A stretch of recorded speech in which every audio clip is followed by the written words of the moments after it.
बीच में नंबर आना चाहिए। वो प्रोजेक्ट ब्लू बीम के द्वारा दिखाया जाएगा आने वाले समय में आपको कि कोई सुपर हीरो आ रहा है, कोई मतलब क्रिस आ रहा है और मतलब मसीह आ रहा है, मतलब दिखाया जाएगा प्रोजेक्ट ब्लू बीम के द्वारा आने वाले समय में। ये जब एक विश्व धर्म की स्थापना करेंगे इसको लेकर, ठीक है ना, तो उसके लिए भी अपना मानसिक जो वो रूप से तैयार हो जाओ सबके सब। और वो बहुत अच्छे तरीके से तैयारी चल रही है उन लोगों की जो सैटेलाइट के द्वारा। और ये आने वाले समय में एलियन अटैक भी दिखाएंगे, जो एलियन अटैक मतलब पर गहराई में आक्रमण कर दिया, उसके लिए एक विश्व सेना बनाएंगे जो सारे बॉर्डर खत्म कर दिए जाएंगे।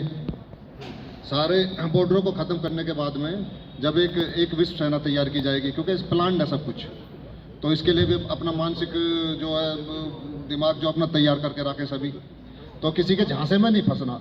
ये तो एक चेतना आएगी, वो चेतना आप जैसी दिव्य आत्माओं से आएगी और हमारे ऊपर जो कोई एक परम चेतना होगी वही वो हमारा मसीह होगा। वो है हमारे बीच में ही, वो बिल्कुल पता नहीं पड़ेगी। वो तो कुछ गिने चुने हम जो हमारे जो क्रांतिकारी है उन्हें पता पड़ेगा कि है कौन। ये हकीकत बात है, हंसने की बात नहीं। और ये होगा, ये कर रहे हैं जलवायु परिवर्तन की बात, लेकिन ये असलियत में युग परिवर्तन है। युग परिवर्तन 26,000 साल का एक साइकिल होता है, जो हमारे जो ये पंडित जो भगाते आ रहे हैं ना, 4,32,000 सालों का मतलब जो एक कलयुग होता है, ये झूठ है सब कुछ। 26,000 साल का एक साइकिल होता है, सतयुग, त्रेता, द्वापर और कलयुग का, और ये पूर्ण होने जा रहा है 2037 में। कायदता ये नियम है, ये बिल्कुल तो बीच का वो चल रहा है, इनका संधि काल चल रहा। तो इसी बीच जो होना इसी बीच होना, जितना मरना है गिरना है। और एक कहावत है ना, वो चाक जब चलता है चाक के बीच में दाने वही बचते हैं जो चाक से लगे रह जाते हैं। तो दाने आप ही हो, वो दाने आप ही हो। जो भाग रहे हैं ना, ये मरने हैं सब। हकीकत बात बता रहा हूं मैं, ये होना है और बहुत जल्दी होगा, तेजी से होगा। तो कुल मिला के अपनी चेतना को जगाओ और जो और चेतन शक्ति आई उसको जगाओ। तो वकील साहब के ऊपर ही मुझे ये बात याद आ रही थी।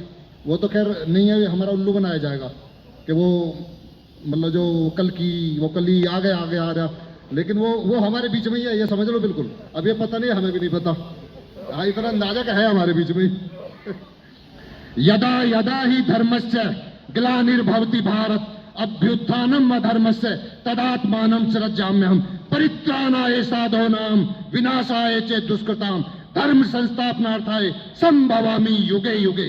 जब और जहां भी धर्म का पतन होगा, अधर्म की प्रधानता होगी, तब मैं अवतरित होऊंगा अपने भक्तों सज्जनों संतों की रक्षा के लिए, दुर्जनों दुष्टों और दानवों के नाश के लिए मैं हर युग में प्रकट होऊंगा। तो ये भगवान कृष्ण के ही वो हैं बोल। कुल मिला के ये है, हमें पहचानना है उसे। वो हमारे बीच में ही है, हमें नहीं पता, लेकिन मेरी आत्मा कह रही है कि हम जितने यहाँ बैठे हैं सब दिव्य आत्माएं हैं। और किसी के बहकावे में ना हमें कोई आ जाए ऊपर से कोई ना, ऊपर से वही दिखाएंगे वे झूठे वाले, ठीक है ना। तो धर्म क्या है? ये हमारे जो ग्रुप में जो बहुत होती है, कह रहे ये कपड़ा, अब भी कह रहे थे हाथ से कौन से थे, कौन सा वाला धारण कर लिया है कपड़ा, हरा वाला, जो कपड़ों वाली बात करते हैं। ये बताओ धर्म है क्या? ये धर्म है क्या? कोई बता सकता है धर्म क्या है? आचार्य जी कहाँ गई, बता सकते हो? धर्म वो है जो प्रकृति से जुड़ जाए। जो धर्म वो है जो प्रकृति यानी कि लॉ ऑफ नेचर का पालन करता है, वहां धर्म है। और जो अप्राकृतिक हो रहे हैं ना, सारे काम बिल्कुल प्रकृति के विरोध में कर रहे हैं, ये अधर्म है। धर्म और अधर्म केवल दो ही शब्द हैं, धर्म सबका एक है। सब पंथ बने हुए हैं, ये पंथ है, फला गुरु ने वो पंथ बना लिया, फला गुरु ने वो पंथ बना लिया, सब पंथों में बटे पड़े हैं। धर्म सबका केवल एक ही है। अब ऐसे कह सकते हैं जैसे कि 5 तत्व हैं, अग्नि, जल, वायु, पृथ्वी, आकाश।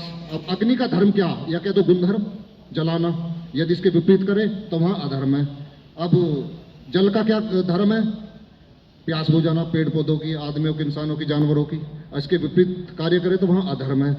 अब पृथ्वी का क्या धर्म है? उगाना।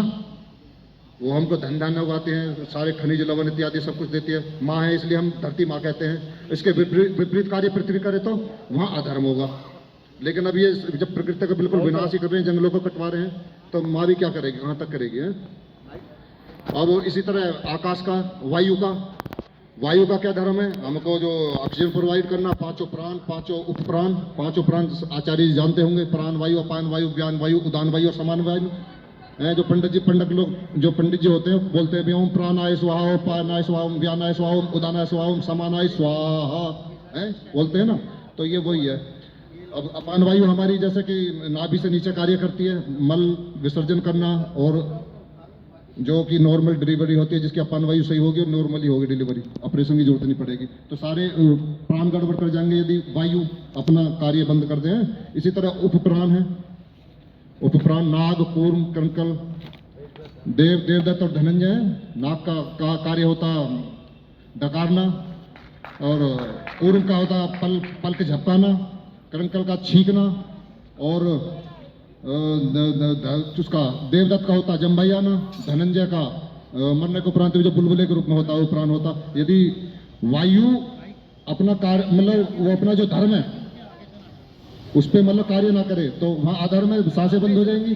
तो कुल मिला के यह, अब ये जैसे कि गाय का ही नाश है, गाय जो है गौ माता, ये देसी गाय पे वार कर रहे हैं पहले, ये पांचों प्राणों का बैलेंस करती है देसी गाय, ये इसको खत्म कर रहे हैं, ये सारे हमारे जंगलों को खत्म कर रहे हैं।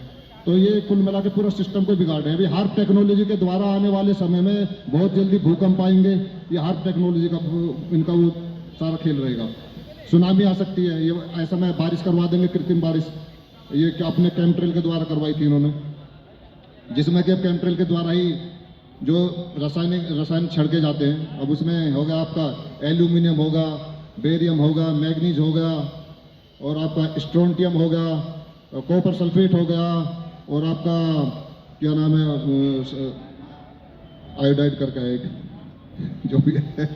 कुल मिला के इतने खतरनाक है, सारे केमिकल छिड़क रहे हैं, हमारे सारी फसलों को खत्म करेंगे। आने वाले फूड क्राइसिस लाने वाले हैं बहुत ज़्यादा। ये उसके जरिए फिर फूड क्राइसिस के जरिए फिर जीएमओ सीड प्रोजेक्ट करेंगे अपना, जेनेटिक मॉडिफाइड सीड, जो जिससे कि 90% को कैंसर होना ही होना उसको खा के।